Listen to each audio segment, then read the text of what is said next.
it's 4.6 inequalities of polynomials and rational functions. That's right, we're bringing both polynomials.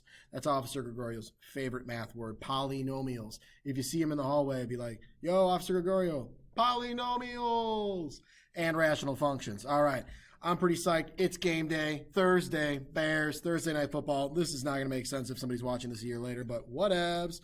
All right, I'm all bared out. Got my Bears mask. Yeah, there it is. Okay, let's hop to it. You might notice a slightly different layout here, right? I learned some things about this program. Check this out. There's all the tabs. Now they're gone. And now we got mo room for mo math. Mo math, mo problems. I believe that was an old rap song, right? Yeah, I think so. Anywho, G-Eazy has an open top box manufacturing company. Look at that. We're bringing back a little polynomial action, a little polynomial app. The company slogan is, no top box is the easy box to open. That's a pretty solid slogan, I'd say. I'm happy with that one. Maybe G-Eazy will do this. They cut squares from the corners of a 12 centimeter by a 36 centimeter piece of sheet metal and fold the metal to make an open top box. They usually use like what's called a metal brake, and it bends it, right? Because it's a little tough to bend and fold metal, so they use what's called a brake. It doesn't actually break it, though. Fun fact. All right. We want to write an equation to model the volume as a function of x, where x represents the height of the box and v of x represents the volume. Okay, I already said volume is a function of x. That's all good. So let's go ahead and I'm going to get a marker up here. I don't believe that'll show up well. Here we go. We'll go blue. All right. I'm going to zoom in a little bit so we can label some things. We got a 12 centimeter, so 12. Whoa, that is a little too big. That's not going to make any sense. Here we go. 12 centimeters this way. And I've got 36 centimeters this way. Okay, awesome. Now, x is going to be our height. So if we were to actually fold this thing up, I'd have x. Actually, I'm going to put them here on the dashed lines. X and x. So all of these would end up being my x values. And how do I know that that's my height? Well, when I fold this up, now that's the height of the box. When I fold the other way, I don't know if I can contort my hands. Fold it up, it's okay, right? If we were to draw out a three-dimensional picture of this, I'll do that real quick. There it is. Look at that, blue and orange bears. So this would be my height of the box. This would be my x right here, okay? Now, we're talking about our 36. Well, what's the actual dimension of the box then? I'd have to take off not only this x value, but also this x value, leaving me with 36 minus 2x, and this may look kind of familiar to you. That would be our longer dimension here. I'll go 36 minus 2x right here. And then the same goes for my 12. I'll have 12 minus 2x. So we'll have 12 minus 2x here. I think it helps to have that three-dimensional drawing as well as the flat with the dashed for how we're folding this thing and we're cutting out these corners. So all these corners will end up getting cut out of here, right? All those are going to get cut out, and then this whole thing will be folded up. Those will be gone. Okay. So let's figure out our volume here as a function of x, because that was what our next move was, right? Okay, so my v of x ends up being all three of my dimensions, because our volume formula is, if you don't remember, length times width times height. So I will have, I'm going to throw the x out front. I'm going to throw my x first, my height. Multiplication, I can go in any order. I like throwing the x out front. 12 minus 2x and 36 minus 2x. So there's my volume function. Awesome. I'm going to leave it in factored form. It doesn't ask for it in standard form. Why would I go through multiplying all that? Sounds like the class period is over. All good. You got to love that sound. You know, it's like, hey, what's coming up next? I'm on to more learning. Awesome. So determine if you have a positive volume. Okay, so it's not even asking us for the volume here. It's asking us a lot of different questions. Started out the same. Do we have a positive volume at v of 13? So when our height is 13. Well, what can we do there? How about we plug in 13, right? If I plugged in 13, and what I'm really wondering here is my sign, okay? I don't even care about the numbers, because if I plug in 13, I'll have 13 times 12 minus 2 times 13 and then 36 minus 2 times 13. I'm going to have a positive times, and this is negative 26, so that's going to be a negative, so I'll have a positive, and then a negative number, and then over here I'll have a positive number. 36 minus 26 is positive. So what's a positive times a negative times a positive? Well, that's going to be negative. And all it's asking for is, do we have a positive volume? So the answer for this one would be no. All right? That's all it's asking for. It doesn't say what is the volume. It's just saying, is it positive or negative? Well, let's do the same thing for a value of 2. If I plugged 2 into each one, it would look like this. Times 2, 36 minus 2 times 2. Well, it's a weird 2. And what I'm going to have is 12 minus 4, that's positive. 36 minus 4, that's positive. So I have positive. I don't have room below me, so I'll do this. Positive, positive, positive. So that's going to be positive. Awesome. So our answer there would be yes. It is positive. Awesome. So that's what we're getting into here. Is like where things are positive, where they're negative. So now we're really into the inequality. Part C. The volume is a function of x. When is it greater than 0? I think what might help is to look at the graph of this function. So I'm going to draw up a rough sketch. You could see this if you plug this into your calculator, but I'm going to go ahead and draw that up for us. All right, so we got that lovely little graph down here. This program actually gives me the XY coordinate plane. I can even do X, Y, and Z. Woo! I'll pump the brakes on that, though. We're going to stay 2 dimensions for now. All right, as far as graphing. So here, I've got 0, 6, and 18. How did I get that? Well, those are my x-intercepts. If I set the function equal to 0, I would get 0 for an x value. Here, I'd get 6 for my x value. And here, I'd get 18 for my x value, right? So that's how I got those. And I know it's a positive cubic function, so I know the general shape of it, right? Well, when is this going to be positive? I'm going to outline the positive with, how about with green? So it's positive all along here from 0 to 6. Would I include those values? No, I would not. So when is it positive? From 0 to 6. Now, it's also, looks like it's positive over here too, isn't it? That's also positive. But is that even in our domain? Let's think about that. First off, 13 definitely wasn't in our domain because we got a negative volume. That doesn't make any sense. And that's over here, right? So our logical domain is only from 0 to 6 because beyond that, I'm going to get a negative dimension. Right, this dimension is going to end up being negative, and I can't have a negative dimension on a box. That does not make sense in application. Had this been just a straight-up polynomial inequality, solve it, you would include this other portion here as the positive portion. But because this is application, we have to take that into account, and we need to only work with what makes sense in the application of the problem.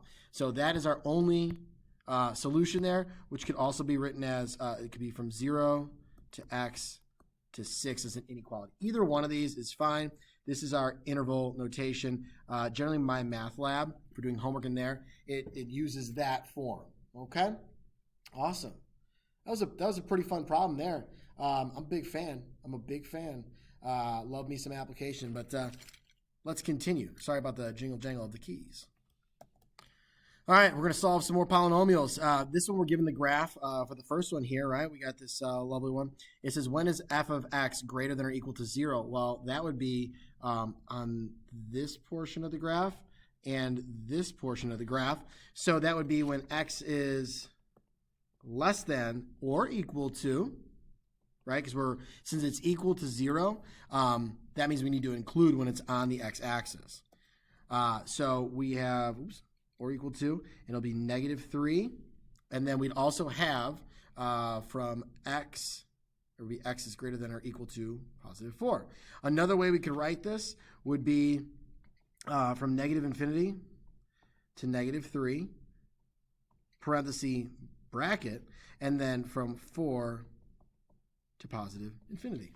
All right. Again, my math lab generally wants this one. You'd have that right there. Lovely. So let's continue here, shall we? I think so. I think think we shall. We were given the equation, or yeah, the polynomial as an equation over here. Now, sometimes we're just given that. We're starting out with these graphs, but you will also be able to tell what's going on with this one here. The music started, but, you know, I mean, all right, I'll pause it again. All right, the music is over here at passing period. So where were we? We've got ourselves the inequality. We've got the graph of it. We want to find out when is this less than or equal to 0. Well, the parts where I'm looking at, my eyes are drawn to, are right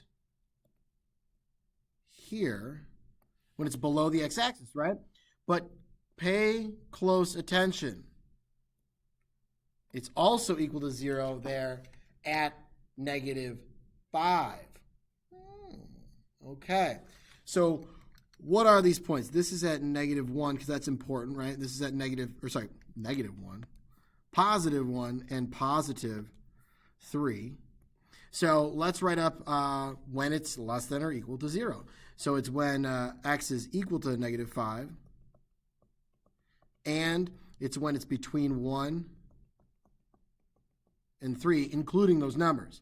We can also write this out as including 5, and then we'd have from 1 to 3, including it all. Wonderful. So there we go. With the graph, it's not too bad, right? You could see when it's less than or equal to, you could see when it's greater than or equal to, but be very, very careful with that equal to when you have a double root where it's bouncing, right? That's easy to miss. All right, now we're into some rationals here. We got some asymptotes going on. Ooh, we got some oblique slant asymptote in that bad boy. All right, so I've got this function. We want to know when is f of x greater than or equal to 0. So it's greater than or equal to 0 when we're including this point here, and then we're all along this, and then also including this point here and all along that. So when is that happening? We've got to tell our x values of when that's happening. So from -3, including -3, and it goes on and on and on. Wait, hold up. It goes up, but where is that approaching as our x value? Our x value is -2. Does it include -2? No, it's not going to include -2. That's an asymptote. So it'll be from -3, x strictly less than -2, and then we'll also have from -1 on to infinity. So I'm just going to say x is greater than or equal to -1. So those two right there. And then if I want to put that in an interval notation, I'd be from -3 to -2, parenthesis, and then -1, including it, to positive infinity. All right, there's my two representations. All right, we got to be careful around those asymptotes. All right, we're not including that. All right, and we're including the x value when it's on the x-axis because it's equal to 0. If it was strictly greater than, then we wouldn't have the equal to here. We'd have a parenthesis instead of a bracket. Okay, so pay attention to those differences. All right, this one. I have when is f of x less than 0? Strictly less than. So if I'm looking at that, I'm looking from this point on down. Same here. We would be an open circle if you're looking at it that way, right? We're not including those points. So I am from -2 x, so x is greater than -2, but it looks like it's approaching the vertical asymptote of 0. So then I'm going to put less than 0, and then from 2, from 0 to +2. So I'm between -2 and 0. I'm between 0 and +2. I'm not including any of the points. I think that looks fantastic. Let's also put it in an interval notation. This is how my math lab likes it usually, but always pay attention to those directions. So I'm from -2 with parentheses to 0, 0 to 2. Sometimes I prefer interval notation. Sometimes I prefer, secular notation. It just depends. The inequalities are sometimes nice. Sometimes just the, parentheses, brackets, that works out well too. So it's nice to be savvy with both. Okay. So here's a nice little graphic of when we're greater than 0, when we're less than 0, when we're equal to 0, given a polynomial. I think it's nicely colored and all that stuff. So we've got our positive portion here from negative infinity to -3 on this one. Then we're negative right here, and then we're positive again. And it gives us those intervals, and I think that's kind of nice to look at here. So if you'd like to jot something like this down, go for it. I'm not going to really go any more into this one, but it's just nicely color-coded. So feel free to pause and write it down if you'd like. Okay? So here it says solve the inequality. We're given our first one here without a graph. Oh my goodness, I'm worried. No, I'm not. We can handle this, all right? Because there's not only me, but there's also, I got a new button, and I got myself on my my lanyard now, with right next to Mr. Kalis. You know, we got lots of fun buttons here that you can't see, you know, when we're in the video, but there they are. All right, good stuff. Let's keep it going. So there's a lot of us math teachers hanging around. You know, we're ready to rock and roll on this. Let's do this. So I've got x cubed minus 6x squared minus 7x is less than or equal to 0. So what's it really asking? Well, graphically, it's when it's below that x-axis or on it, right? So perhaps the good way of going about that, like when is it on the x-axis? Those seem like our critical points. So we're going to find those critical points. And with polynomials, those are our zeros. When we get to rationals, we got to include our vertical asymptotes, as you know, that affected it. If there's any holes, we have to include those as well, but we'll get to that shortly. So for now, let's go ahead and find our zeros where it crosses or touches that x-axis. So if I factor this, I can factor out an x squared minus 6x minus 7 is less than or equal to 0. Then I would use, you know, what multiplies to -7 and adds to -6. That'd be -7 and +1. Okay, so my critical points now are where x equals 0, x equals 7, and x equals -1. These are going to be my critical points. Okay, so how do we figure this out? Well, what I like to do, and what we're gonna do here in class, it's not just because I like to do it. This is how we're gonna solve it. I'm gonna draw out a number line. I'm gonna pop these points down. So I've got -1, 0, and I've got 7, right? And all these points are where it's crossing or touching the x-axis. In this case, they're going through the x-axis on all these. These are all zeros, okay? So that's what's happening here. All 0 starts with a Z, if I'm not mistaken. Okay, so how do I know if we're positive or negative from where to where? Well, let's think about like what a polynomial looks like. This is a positive cubic. It's doing something like this, and at each one of these points, it's either above or below. So we can try to figure out what's going on using test numbers. So here's what I'm going to do. I'm gonna go ahead and I'm going to test some values to the left and to the right of these numbers. So I'm gonna pick. I'm gonna go with a different color. Let's say we got what's to the left of -1. I got -2. Let's say we're gonna do a test value of how about -1/2, and I'll do something easy in here. We'll just go with 1, and then 8 would be to the right of that. So orange test values. I guess I don't have to write the color if it's already in that color. All right, so those are my test values there. Whoop. So now what I'm going to do is I'm going to see when is it positive, when is it negative. Well, if I plug these points in, all I'm wondering is the sign. I don't care about the actual number, just the sign. So if I plug in -2, I'd get a negative, and another negative. So I'd have negative, negative, negative for each one of my factors. 3 negatives is going to be overall negative. And then for these next couple, if I plug in -1/2, I've got a negative, and a positive. So negative, and then positive, because -1/2 plus 1 is going to be positive. This is going to be overall positive. Right? I'm not worried about the actual numbers, just whether or not they're negative or positive. If I plug in 1, positive, this one's going to be negative, and then positive again. Positive, negative, positive. So that's going to be overall negative. And then if I plug in an 8, I got positive, positive, positive. That's overall positive. So the question is, when is it less than or equal to 0? I can now look at this sign chart and answer it. So when is it less than or equal to 0? Well, I'm going to be from, that'd be negative numbers, right? So from negative infinity, or when x is less than or equal to negative 1. And then also when it's between 0 and 7.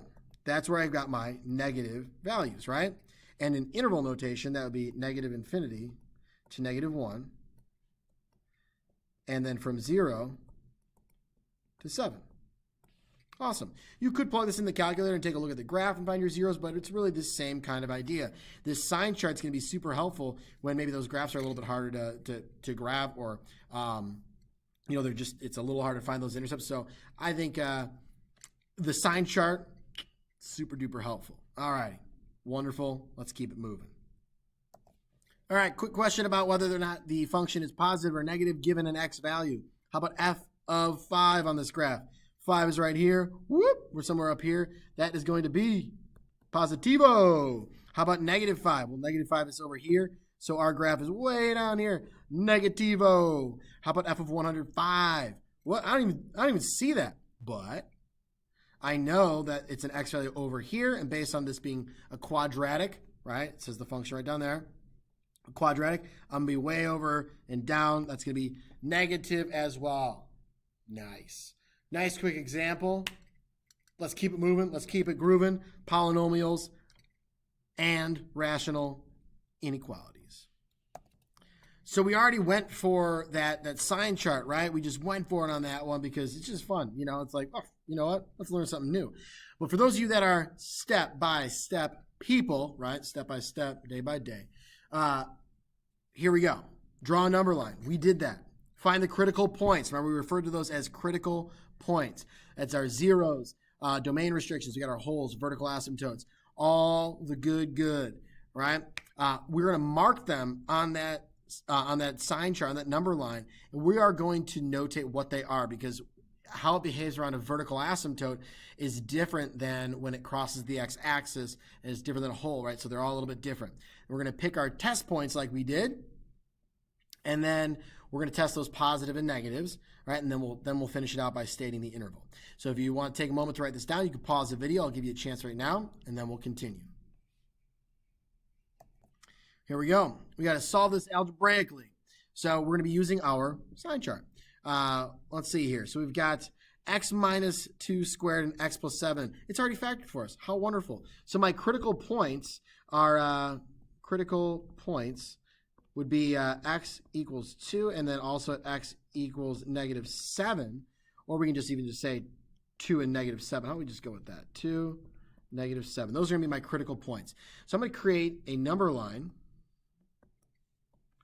And I'm going to have 2 and negative 7, so we'll go negative 7 and positive 2. Now, what do you think might be smart to notate here? I'm going to put at the 2, bounce, right? That one's going to be bouncing. So this is just going to go right through it, but this one's going to bounce. And I want to remember that because you're going to see something here. Okay, let's do some test values. I'll do those in orange again. Hopefully I can remember which colors I use each time. So a test value, how about negative 8 for this one, because that's to the left of negative 7. I'll use 0 here because it's a real easy number, and then I'll pick 3. So let's go ahead and do our signs. If I plug in negative 8, remember, I'm only wondering if it's positive or negative. Negative 8 would be negative 10 squared. That's positive. And then right here, it's going to be negative. So that'd be a positive, negative, bippity boppity. I like it. Wonderful. That is overall negative. Next, if I plug in 0, well, this one's, we might already know. That one's always going to be, first one's going to be positive because it's squared, right? And then if I plug in 0 here, it's going to be a positive as well. So that's overall positive. And then if I plug in 3, again, this one's always going to be positive because it's squared. And then I've got a positive again, so we're positive, positive. So one thing we might notice is that, hey, it didn't alternate here. It did not alternate. So it stays, it goes positive and then positive. But we definitely want to make sure we're not messing anything up on this one, as there's a spot for a little mistake, an oversight I could see us making. So let's talk about when is it greater than 0, strictly greater than. So from -7, it looks like it's from -7 straight on through, right? But what is it actually right here? It's equal to 0. We do not want it equal to 0. So what we have to do is we have to break it up to -7, and then we'd have x and then 2, and then we'd start back up again at 2 and go on to infinity. So we'll say x is greater than 2. And then we could also write this in interval notation, so -7 to 2, and then from, almost did a bracket, oh boy, 2 on to infinity. And those would be 2 acceptable versions. I like it. You could even actually, you could write something, another version of it where you'd go from x is greater than -7, but x also does not equal 2. So this could also work. Again, your book is going to generally, or your My Math Lab is going to ask for this form. So there you go. Wonderful, wonderful, fantastic. Not too bad, right? Especially when it's in factored form. Let's continue.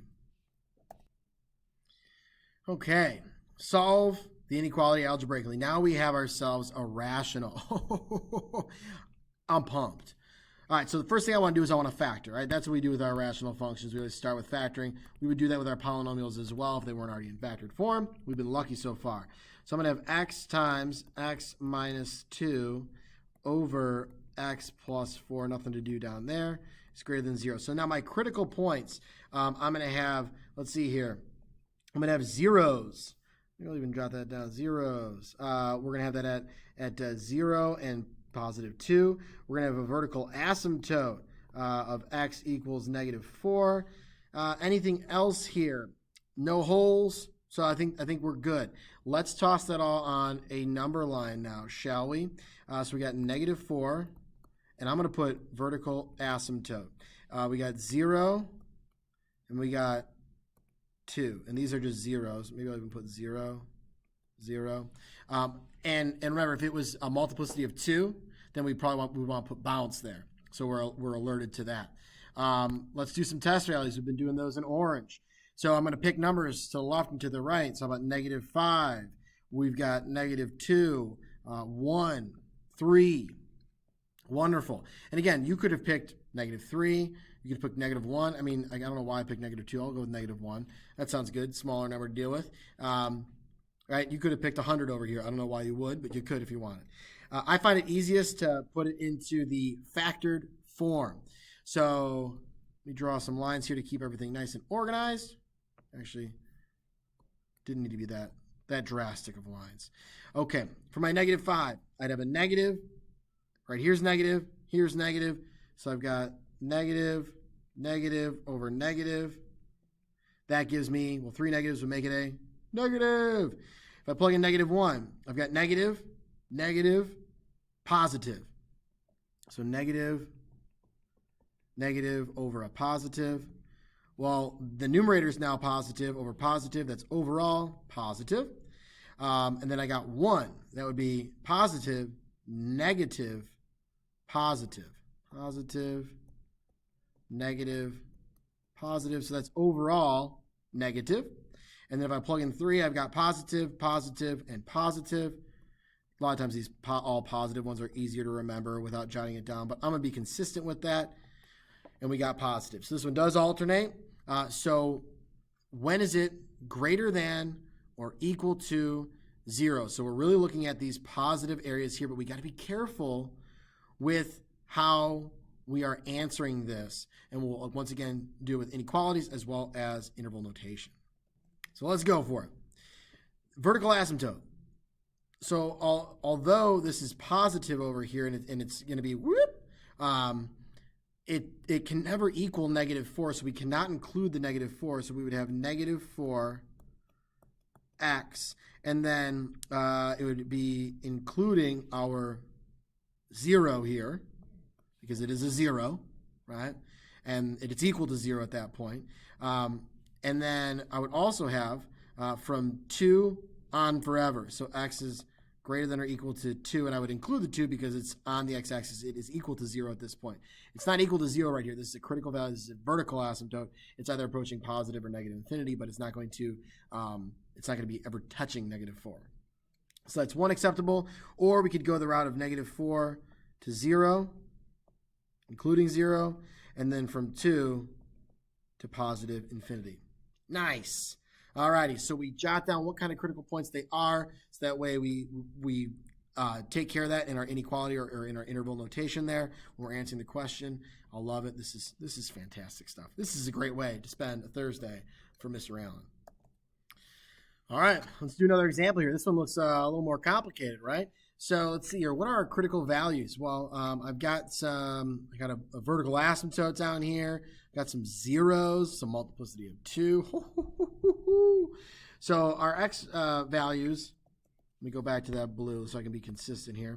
So we got x equals -1. These are my critical points. We're going to have another critical point at x equals 5, and I think I will leave these as x equal. And then x equals 2. So those are my critical points here. So let's pop those on a number line, and we can even we'll go with the number line and we'll label it there. So I'd have -1, and we know that is a 0.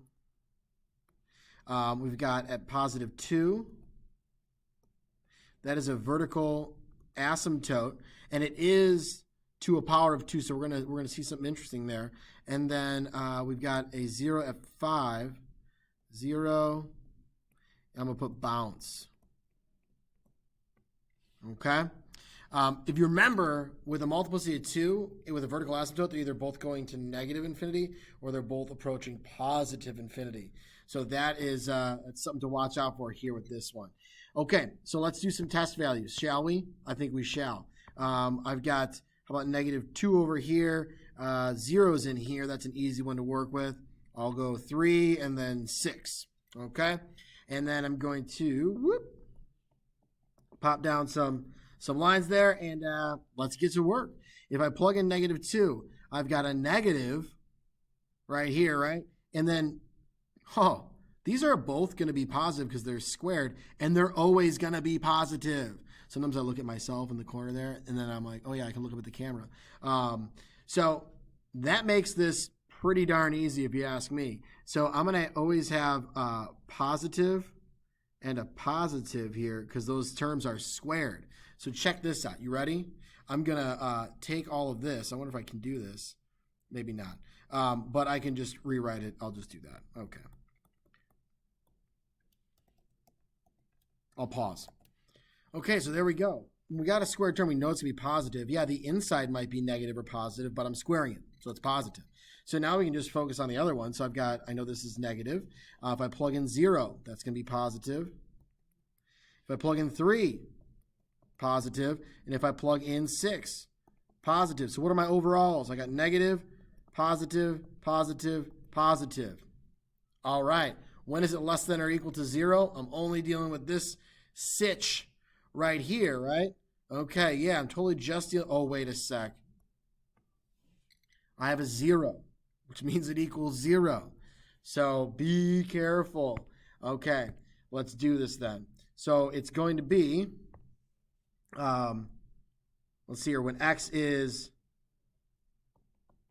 less than or equal to -1, and then also when x is equal to 5.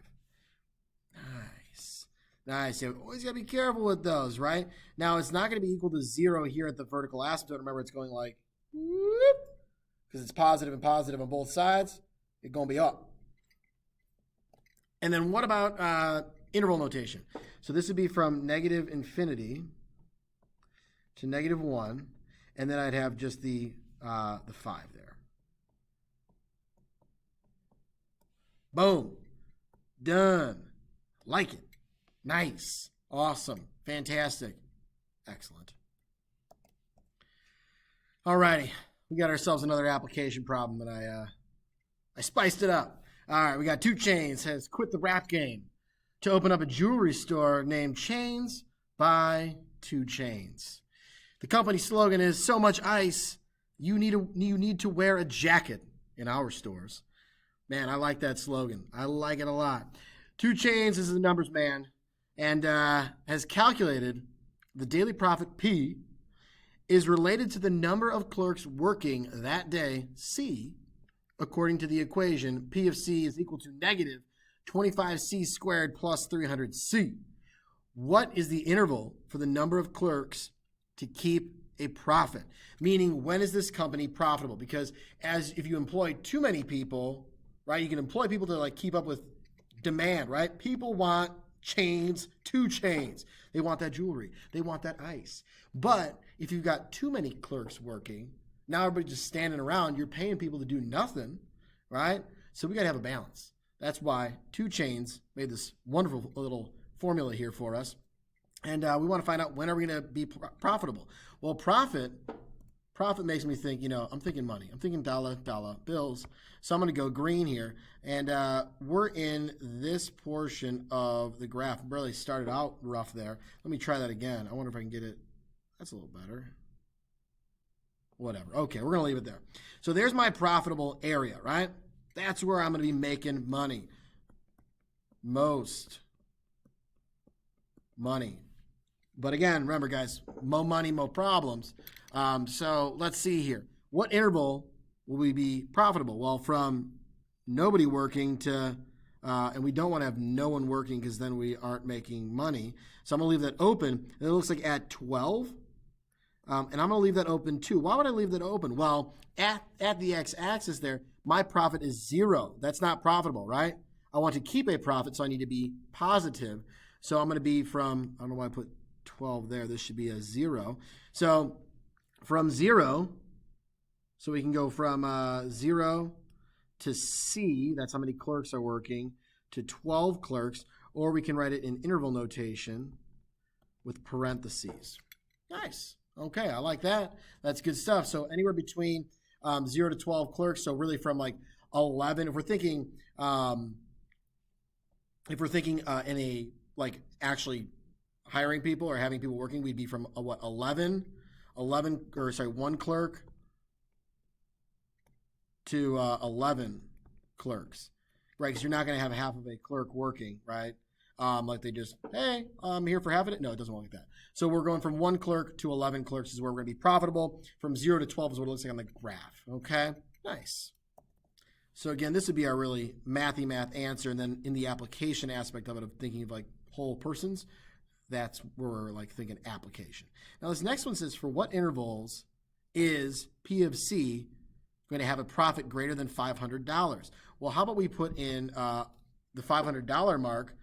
Well, that's just going to be a horizontal line for our profit being 500, which would be, let's see, this is 300. Is it 400, 500? No, that's not like that. Let's check out our scale here. This looks like an interesting scale. What is that scale? Alrighty. The scale was by 60. That's an interesting scale there. So I went up. We've got 300, 360, 420, 480, 540 would be the next one. So we're right in between there. So that's what I'm looking at, right? Alrighty. So when am I going to be above that? Okay. So how about I set up a nice little inequality? So I want my profit function. I want my profit function to be greater than 500. So negative 25c squared, and then we've got plus 300c is greater than 500. Right? It's strictly greater than, because I want a profit greater than 500, not greater than or equal to. Alrighty, so let's continue. I got my TI-84 up and running here. So I've got negative 25x squared, wonderful, plus 300x, that looks good. I put in for y2, 500, because now what I can do is I can use my calculator, find some intersections, and see when it's above that 500 mark, and I can get my x values to tell me where. So we're going to have to adjust our window here, because our zoom standard is not going to do the trick. I know that based on this here, we got 12 is my x value, right? So I'm just going to go ahead and make this a little bit bigger so I can see a little more of the graph. I'll just go 15. That's fine. Now my y max, that one needs to be adjusted. It looks like on this graph, 900 is the max, roughly. How about we just go with 1,000? I really don't even care. Well, that's 10,000. We really don't even care about the actual max. I just want to know, I want to be able to see where the 500 intersects. So this should do the trick for us. There it is. And wonderful. I can see the whole graph. I can see everything that I want. I want to find these intersection points. So second calc, and I'm going to choose number 5, intersect. All righty. So it says first curve, so I just pick my first one. It jumps down. Notice that is on this line here. And you will also see that my up and down arrows toggle me between lines. So I do want this one, and then I'll arrow over to get close to the guess. Hit enter. And my x value is 2. Okay, let's do that. So right here we got 2, 500. 2, 500. And then let's bring that back up. Let's get the other one. Second calc. I'll pause it. There we go. There's my intersection. I paused so we could save a little time there. And I've got 10, 500. So we've got 10, 500. So when is it greater than $500? Well, I'd be from C being between 2 and 10 clerks, or I can write this in interval notation between 2 and 10 clerks. So really we're talking about 3 clerks up to 9 clerks if we're actually hiring them, because we're not going to have 9.75 clerks or 9.99 clerks, right? Mathy math, application. Boom. I'm very sorry that I know this video is getting a little lengthy, but I'm having so much fun with the application. All right, this last one here. It's going to be a you try it. So if you want to try this one, you get some extra practice, pause the video. You'll see the fully worked out solution here in just a sec. So why don't you try it, get your sign charts going, all that good stuff. All right, I'm going to give you a few seconds to pause it before I bring in the solutions.